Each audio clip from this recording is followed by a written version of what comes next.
Lord, I believe this is my year to get healthy. Hey, Kawaya. This is my year to meet the people of my dreams. Amen to you. This is my year to go further in my career, to step into a new level of my destiny. We just getting our motivation. This is my year to accomplish dreams, to break free from this depression. Hey, what's up? Welcome to another episode of Expansion Pack. I'm your host, Dan F. Man. What will go wrong, what can go wrong, will go wrong. And it's annoying. All right, so we just going to jump straight into our motivation for the day. It's not going to be like a long motivation, only because it took so long for me to even get in here. So, without further ado, as soon as I get it pulled up, we'll jump straight into that. All right, here we go.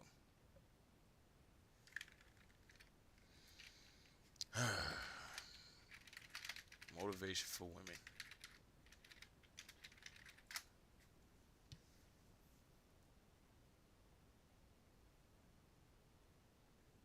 Hope everybody is doing well today. I don't want just shorts. I want actual videos. Stop trying to push shorts on me. I don't want shorts at all. If we heard this one before, then I'm switching it.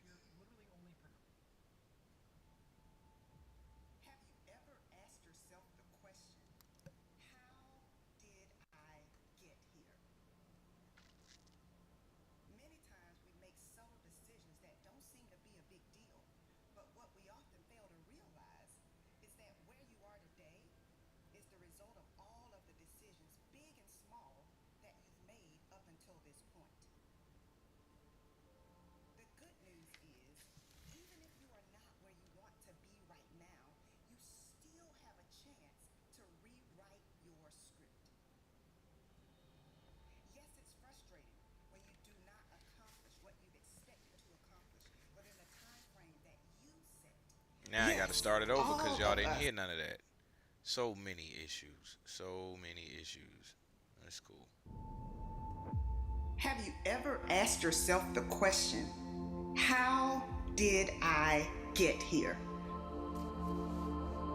Many times we make subtle decisions that don't seem to be a big deal, but what we often fail to realize is that where you are today is the result of all of the decisions, big and small, that you've made up until this point. The good news is, even if you are not where you want to be right now, you still have a chance to rewrite your script.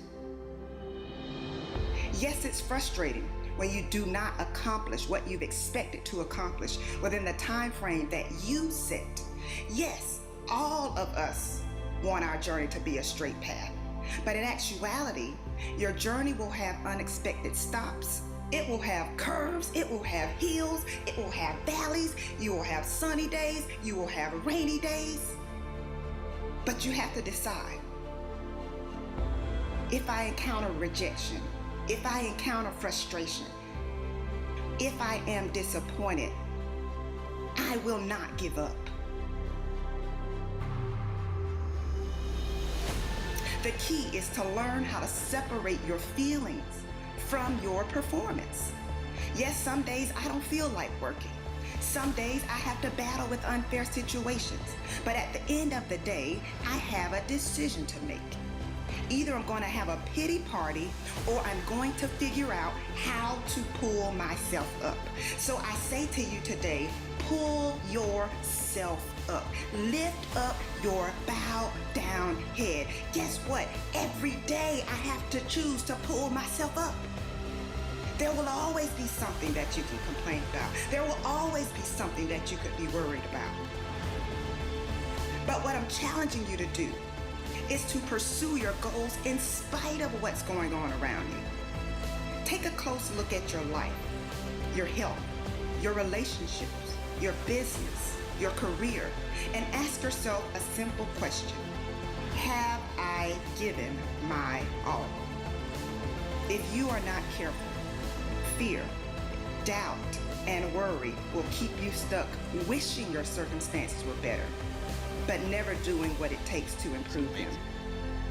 It's time for you to pursue what you really want, not what others want for you, not what others expect from you, but you gotta pursue what you really want with everything you've got.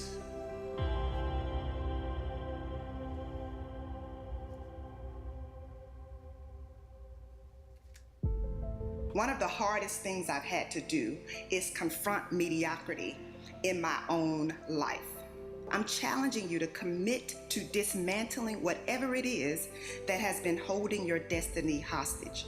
Is it self-doubt? Is it the fear of being rejected? Is it self-sabotage? Is it refusing to let go of the past? Don't get so wrapped up in what happened yesterday that you miss out on the opportunities that are waiting for you today. Remember, whenever one door closes, there is another door waiting for you. Don't second guess yourself, and don't be so afraid of failing that you create excuses instead of producing results. After being involved in a physically abusive relationship for 6 years, I had to rewrite my script. I do understand that a lot of times when you go through things, it feels like it's for you, but it really isn't. It's really so that you can help someone else get through that same thing. And you can say to them, listen, I made it through, and so can you.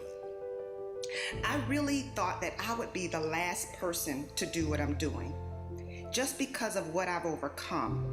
What I thought about myself. I did not like myself. I did not like the way I looked. I did not like the person in the mirror. And so I was the person who was in front of everyone else. And everyone thought I was happy. Everyone thought I had it all together.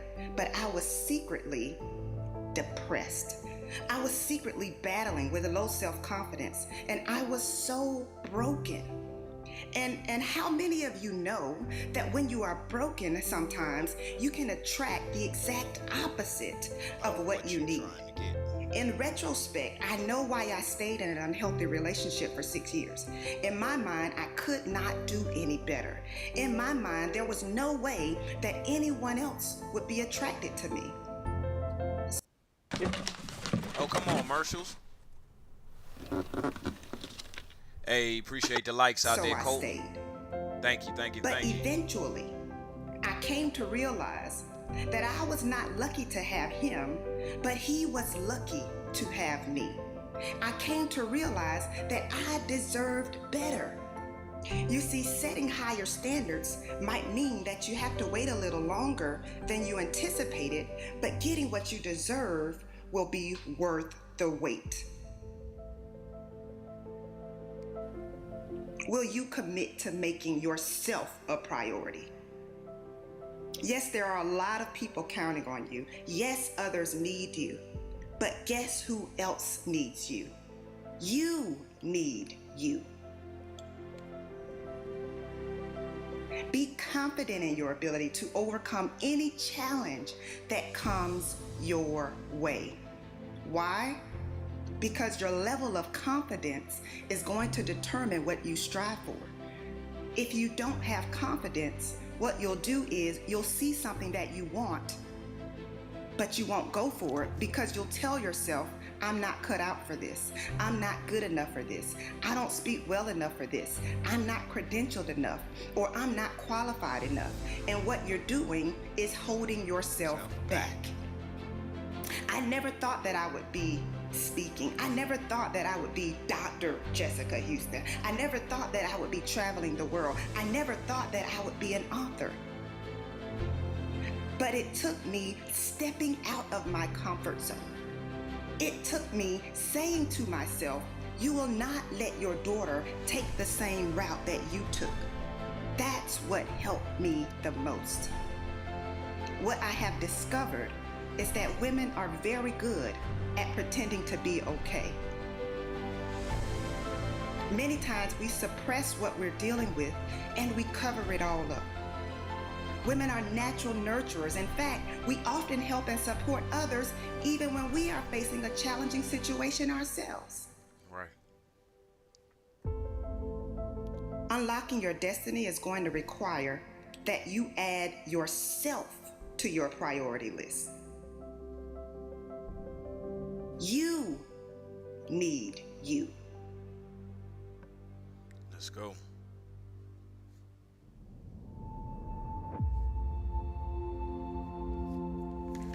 Let's go, y'all. So today, I know we kind of late. We 20 minutes in right now. But we are talking about Trailblazers on Find Your Way Wednesday. Let's just look at greatest people of modern history. Let's see. I ain't talking about none of them old. I want the new.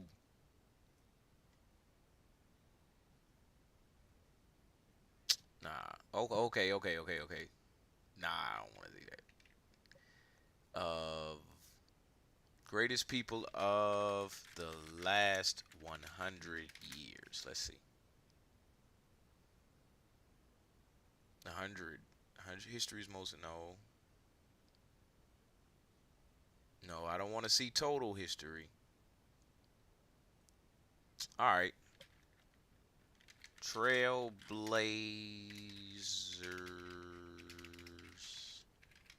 of the last 100 years. Has there been any? I think so.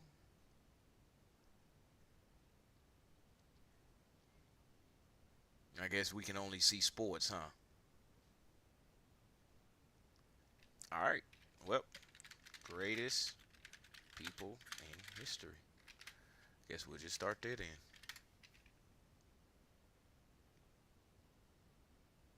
This is whack, though, if you ask me. Because they're going to keep giving us the same people. They're going to give us the same people over and over and over and over and over and over. Hey, appreciate you, Colton, for the likes. What's up, Skinny T? Appreciate you, man, for the follow back, bruh. All right, so let's just start here. Let's go with watch mode. This is Pod 5. And we ain't watching First, all of these fully because immersive this sleep video system. is long, but Intelligent.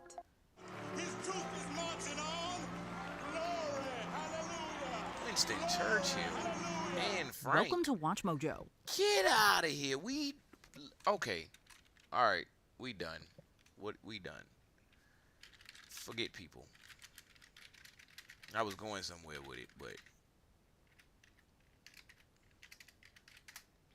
we ain't doing that. I don't want to see that. I don't want to see a bunch of people. That just blew my This mind. is the All right, secret of the successful people. This is what I've committed my life to doing. I told my mom when I was 16 years old, one day I'm going to be successful. One day I'm going to be successful, and one day I'm going to help a lot of people. I always say this: pay the price today so you can pay any price in the future. Pay the price now, okay? Pay the price. My buddies were traveling, seeing the world, and I didn't have any of those experiences. I've had people tell me, hey, you market too much. Hey, Skunkle, appreciate you for stopping You through. market too aggressively.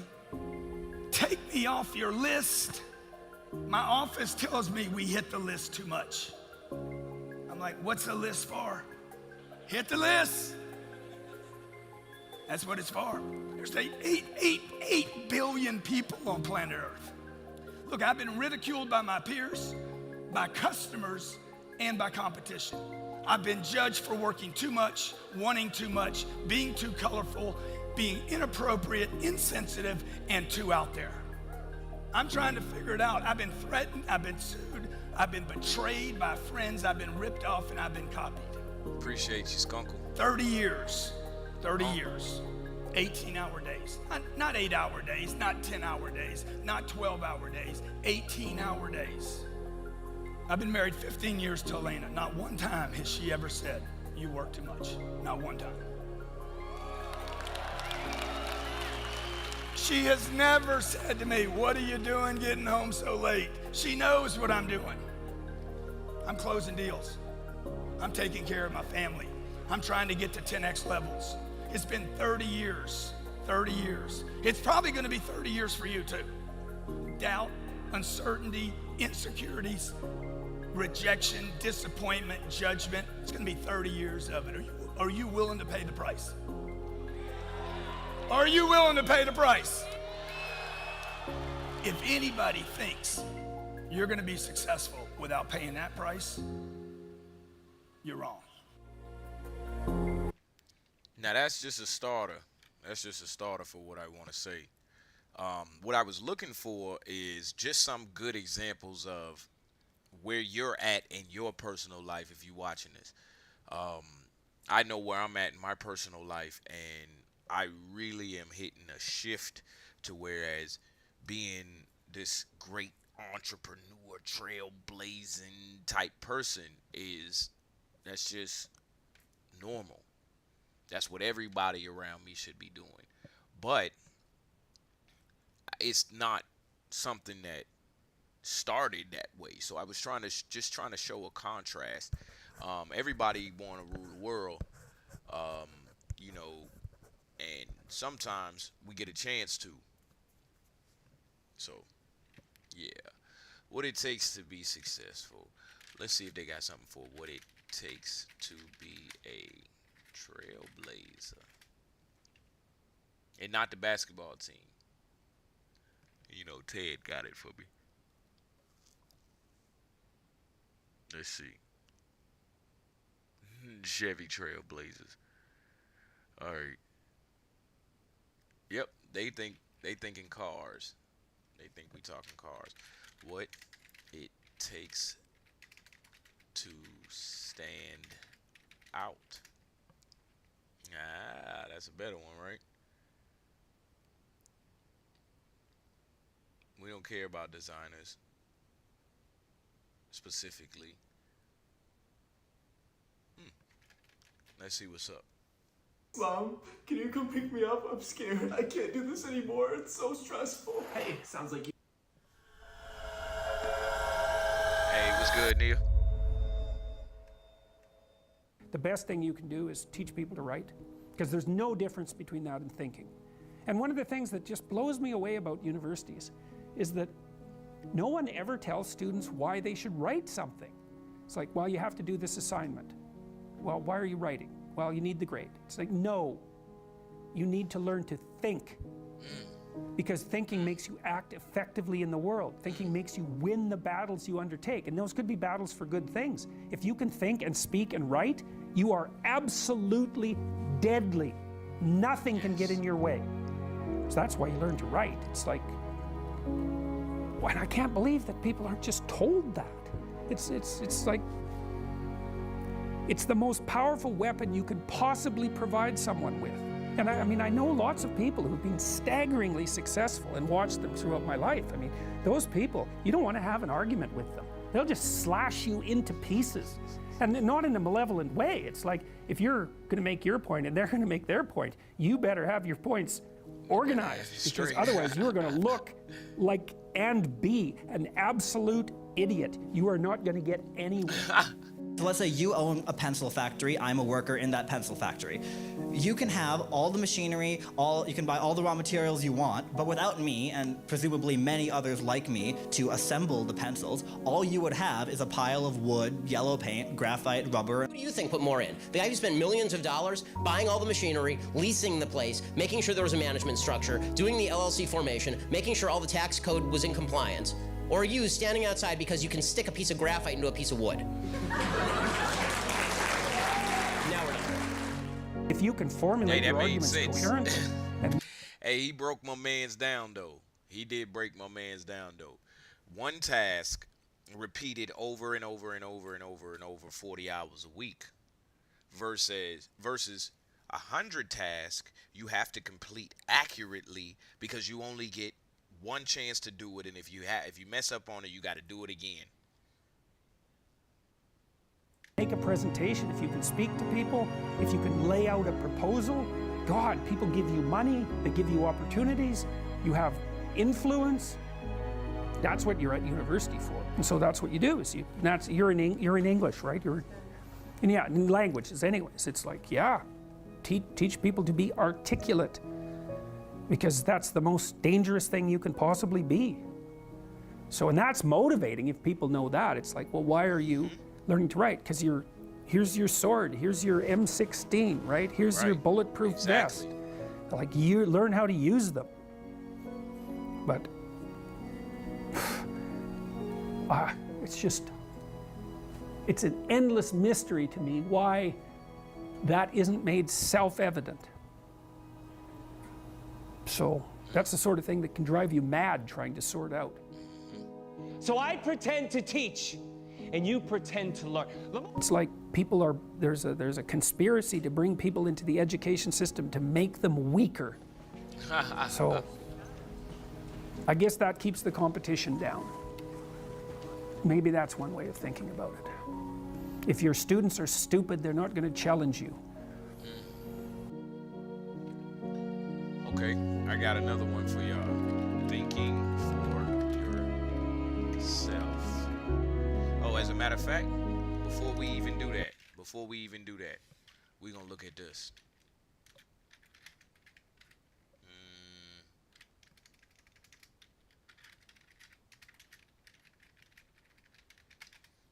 Let's get some critical thinking skills established real quick. All right.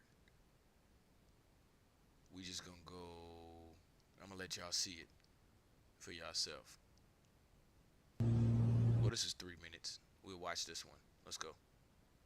They offered me $3,000 I'm gonna do two of these. We're gonna do some critical thinking This test. Harvard AI calculator showed me it was. And we gonna Top have a 5 slight classic discussion. UFOs. Let's go. With her family, Hannah McRoberts was enjoying 5 days of vacation on the east coast of Vancouver Island. During that time, she took a number of pictures of the local scenery. But after browsing through them, they found something strange.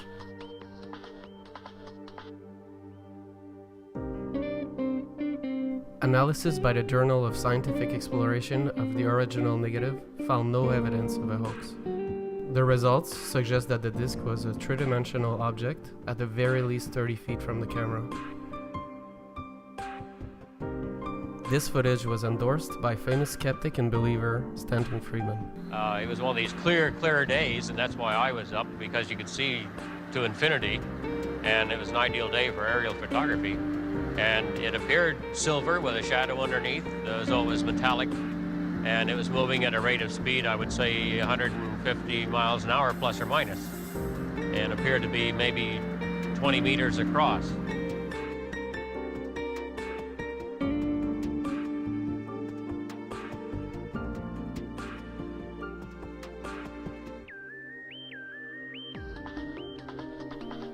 This famous UFO video was caught during one of the first commercial flights of the Concorde.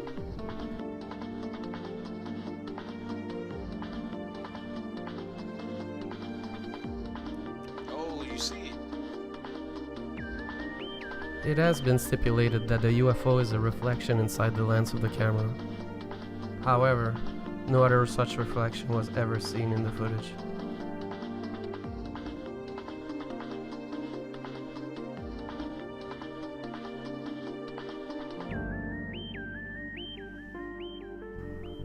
Not much is known about the next one, other than it's been shot in the 60s in Japan. That beat go hard. We can see a family that poses for a quick video while something passes by at high speed in the background.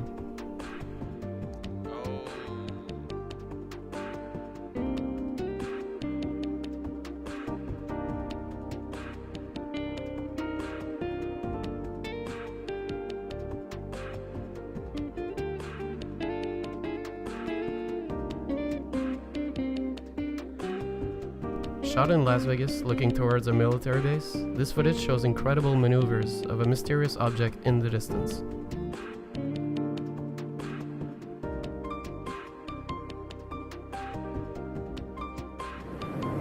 This amateur film of a shining disc hovering above the mountains and two small diamond objects were taken above a US base near Las Vegas.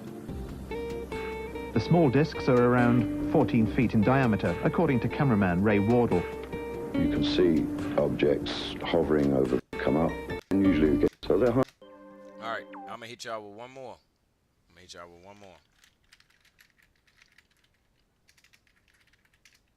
This is what it takes to be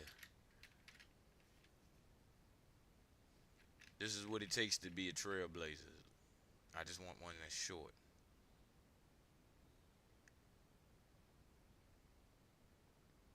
All right, here we go.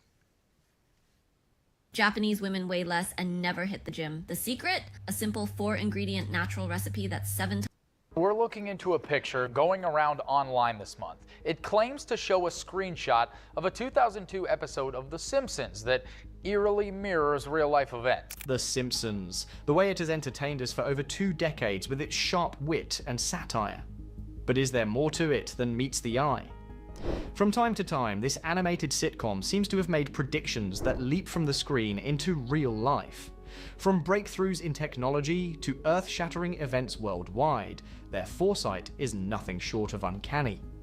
As 2025 approaches, let's delve into some of the eeriest predictions. Coincidence, clever writing, or something much more mysterious? Stick with us until the very end, where we reveal the truth behind these astounding reveals.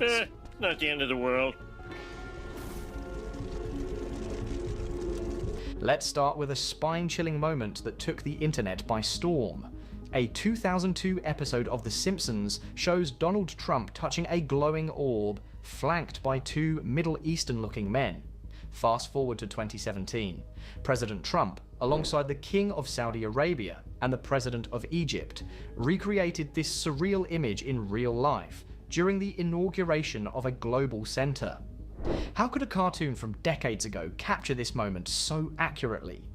Was it pure coincidence? Or did The Simpsons tap into something far beyond our understanding? Right there. I'm not gonna lie to you, that first one just is like, bruh, if they did that in 2002 and then in 2017 this happens, it's like exactly how they showed it. Probably the most spoken about predictions have to do with Donald Trump's presidency. First mentioned in the 1998 episode Bart to the Future. 1998. Ain't nobody stupid. I'm gonna believe it. This is how you be a trailblazer. You gotta be critical thinker. This was a huge shock to the world in 2016. And it doesn't stop there. It also predicted a Trump 2024 campaign way in advance. The show, in another episode, teased that Ivanka Trump was going to run for president in 2028. Is The Simpsons mapping out America's political future, or are we living out a script they have already written? Artificial intelligence is no longer the fantasy of sci-fi movies. In a 2016 episode, The Simpsons took us to an amusement park completely run by robots. I remember that episode. My cat's breath smells like cat food. That's nice, Ralph, but we're sort of in a hurry. I choo-choo-choo-choo. What starts off as an interesting attraction soon spirals into chaos as the AI rebels against humanity. Today, this doesn't seem so far-fetched. From self-driving cars to robot waiters in Japan, AI is becoming a part of everyday life. But with experts like Jürgen Schmidhuber warning of runaway technological growth, could The Simpsons be hinting at a darker future for us all? Imagine a world where one can understand a baby's every cry, giggle, and gurgle. In the classic episode, The Simpsons introduced a device that translates a baby's sounds into words, and at that time, it was hilarious and far-fetched. Today, though, researchers are studying sound analysis technology that could well just make this a thing.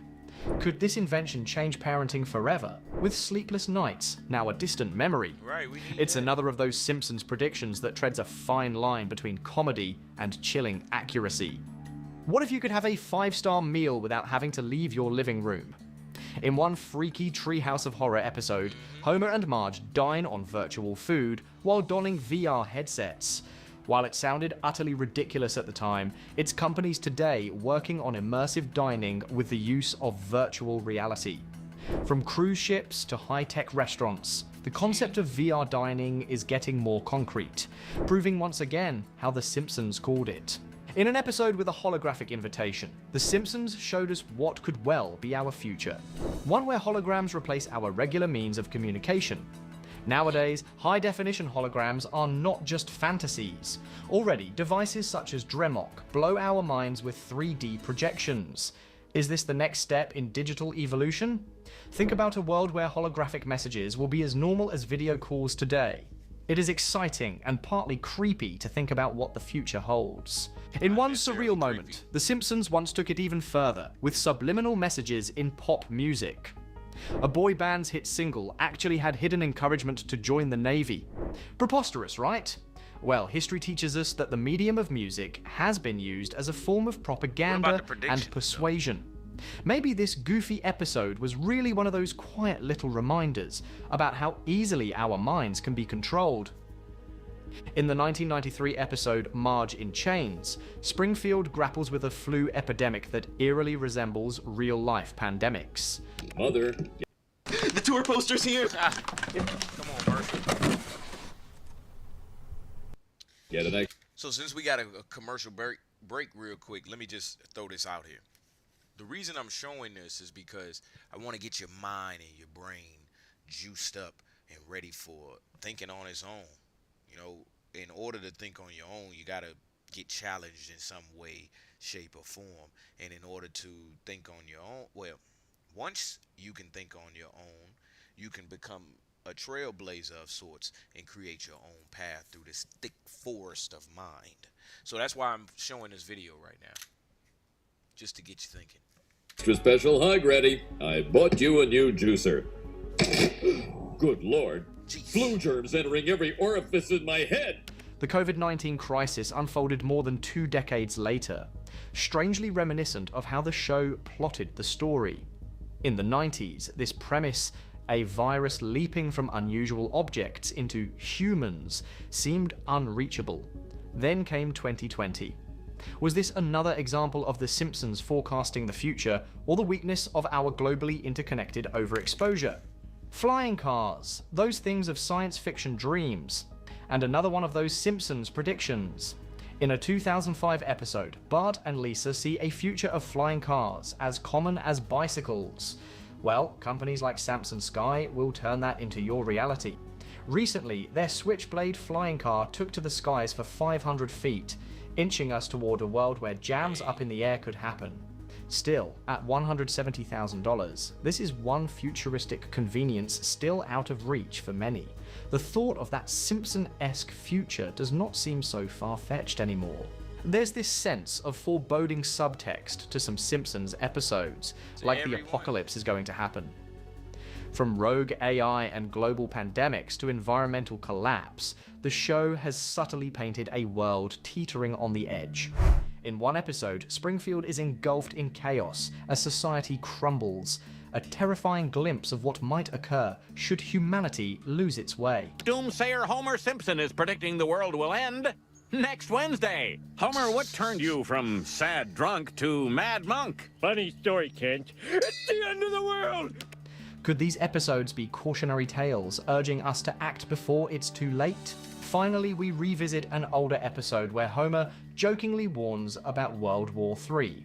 While it was meant to be a comedic jab, today's escalating global tensions make it feel like a haunting prophecy. Could The Simpsons be hinting at events far graver than we'd like to imagine? But let's not forget, the heart of The Simpsons is its ability to balance dark humor with hope. Even in the most catastrophic scenarios, it manages to remind us of the resilience of humanity. It didn't show no more predictions after that, so I'm not sitting here for too much longer. All right, so now how to use one last video.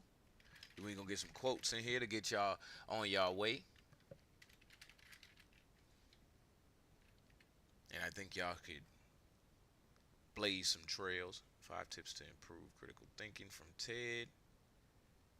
Improving critical thinking in 6 minutes. I got 6 minutes. If you run a business and still find yourself chasing updates, you're wasting time and headspace. Running a business means spinning a lot of... My biggest concern with misinformation is that people will claim that something is rigorous because it's by an authority figure or it's written in a book. But anybody can write a book. We often think that the solution to misinformation is to check the facts. But just checking the facts is not enough. So even if a fact is 100% accurate, it could still be misleading, it could be a single anecdote, the exception that doesn't prove the rule, or it could be a large-scale correlation when there's no causation. The solution to misinformation is not that we need to get a PhD in statistics or engage in statistical pyrotechnics. We often have the discerning skills already within ourselves, We just need to overcome our biases and deploy them. My name is Alex Edmonds. I'm a professor of finance at London Business School and author of May Contain Lies, How Stories, Statistics and Studies Exploit Our Biases and What We Can Do About It. How to check your biases and spot misinformation. Misinformation is so prevalent today because we suffer from confirmation bias. This is the idea that we have a view of the world and we will latch on to any piece of evidence that will support our viewpoint. For example, we often like to think that breast milk must be good, something natural must be better than something man-made, a formula concocted by some giant corporation. There is evidence that babies who were breastfed have higher IQ later in life. Now, it's true that one interpretation is breastfeeding causes the higher IQ. But an alternative suspect, an alternative explanation, is which babies end up getting breastfed. Those are the ones with a good home environment, because breastfeeding is tough, it's hard to do without family support. So the babies who are breastfed, it may well be that the mother has a supportive partner at home, maybe help outside the house. So maybe parental background both causes a baby to be breastfed and also leads to the higher IQ. Okay, now we work. Now everybody knows that correlation is not causation in the cold light of day, but because of our biases, we might forget this if we like the causal story being paraded. Right. There's many topics about which there's no pre-existing view. But this is where a second bias comes in, which is black and white thinking. And that is the tendency to see the world in all or nothing terms. So something is either always good or always bad. One example is carbohydrates. So people might have pre-existing views about protein and fat. Right, fat sounds bad, right? Isn't it called fat because it makes you fat? And protein is good. We learn in school that it builds muscle. But carbs, that sounds pretty neutral.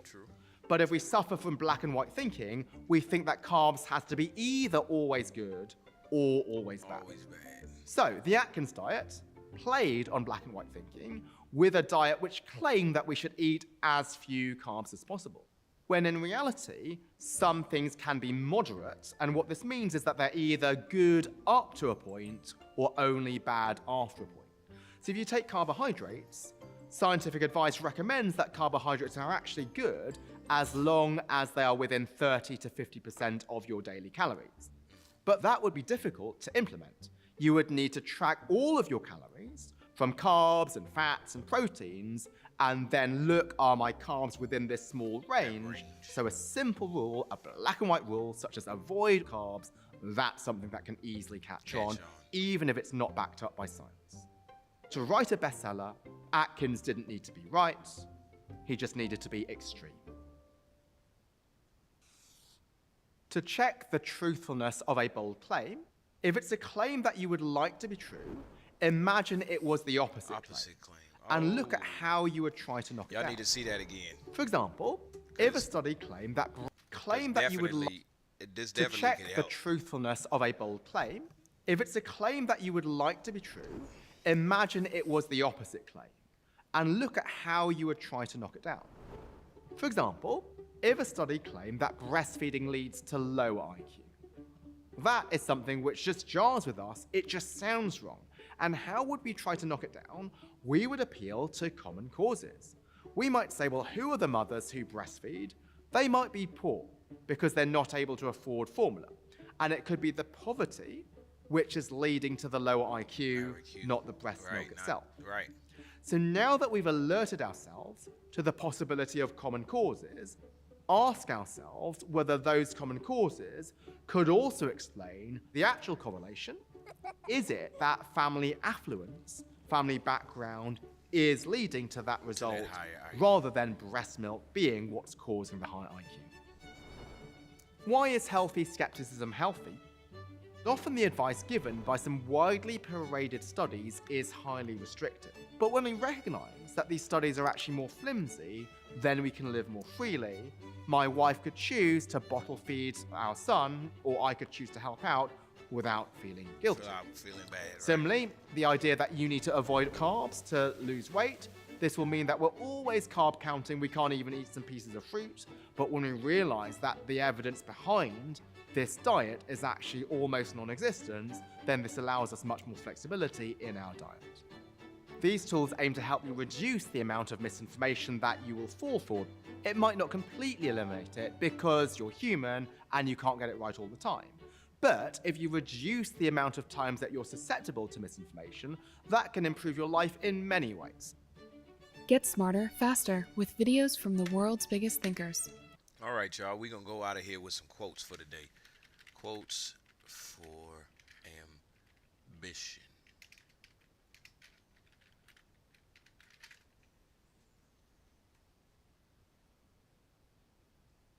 Let's go.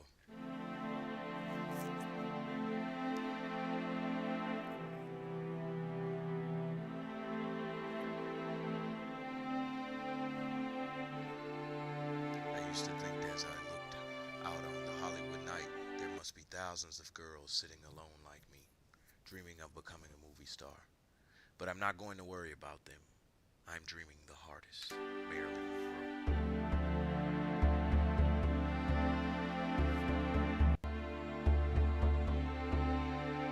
Get going, move forward, aim high, plan a takeoff. Don't just sit on the runway and hope someone will come along and push the airplane. It simply won't happen.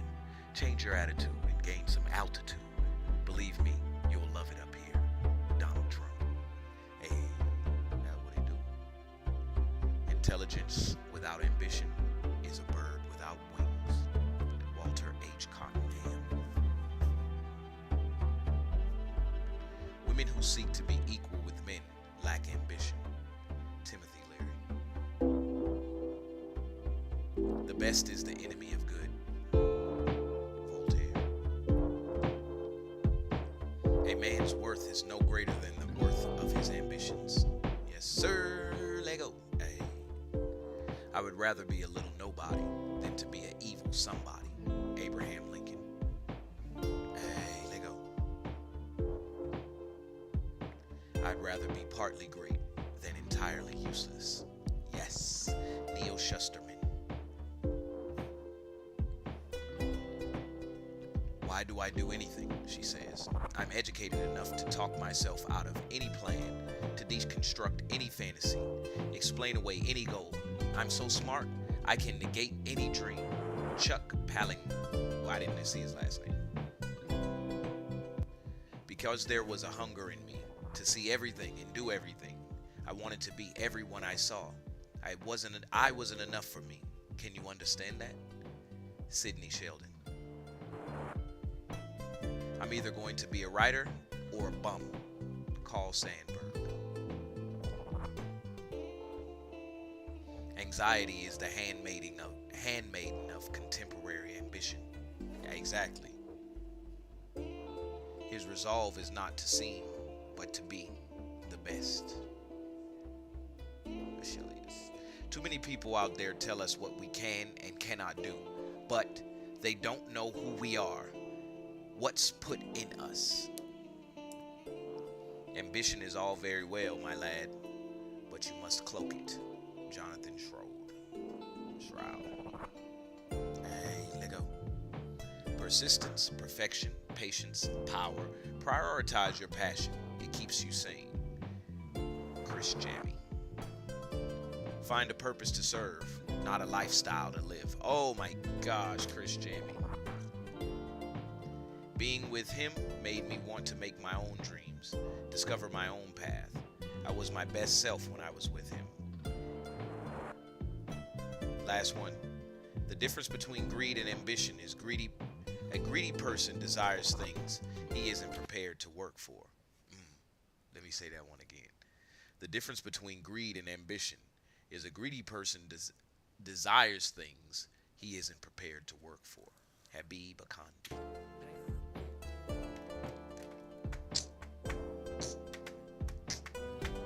Change happens for you the moment you want something more than you feared. Eric Michael Leventhal.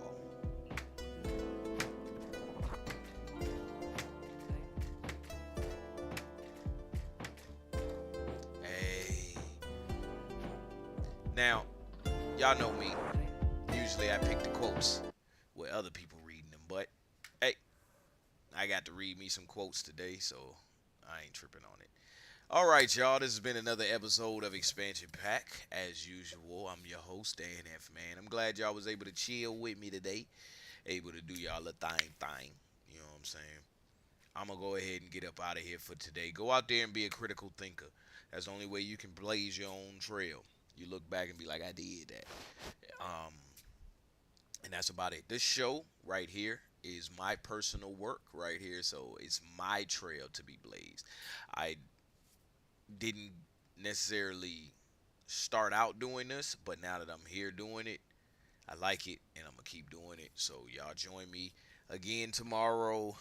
Healthy Mental Thursday here on Expansion Pack. We're going to keep it going.